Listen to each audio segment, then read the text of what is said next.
Au cours du prochain mois, nous vous présenterons à chaque semaine une capsule différente traitant de certaines mesures environnementales qui font de Saguenay une ville modèle dans plusieurs dossiers traitant d'environnement et de développement durable. Chacune de ces capsules sera suivie d'une chronique dans le journal Progrès Dimanche traitant des mêmes sujets, mais de manière plus approfondie.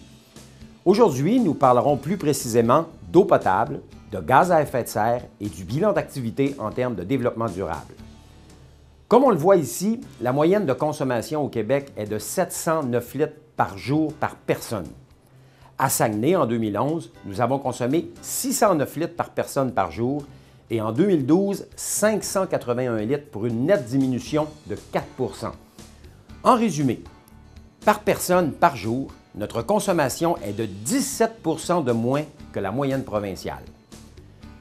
Parlons de gaz à effet de serre maintenant. On les appelle aussi les GES. 3 de nos actions ont permis une réduction de 113 000 tonnes de CO2 dans l'atmosphère. Il s'agit de la valorisation agricole, dont nous parlerons lors d'une prochaine capsule, d'un programme de réduction de la consommation de carburant et du captage des biogaz à l'ancien site d'enfouissement de la Terrière.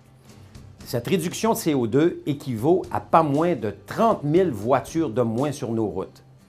Ces dernières années, nous avons permis aux citoyens de Saguenay de nous faire 670 propositions pour nous aider à améliorer nos performances en matière de développement durable par l'entremise de 3 forums citoyens et 3 forums d'agents municipaux.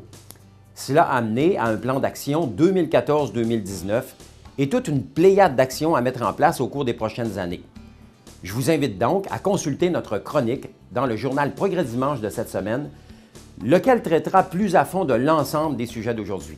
À la semaine prochaine!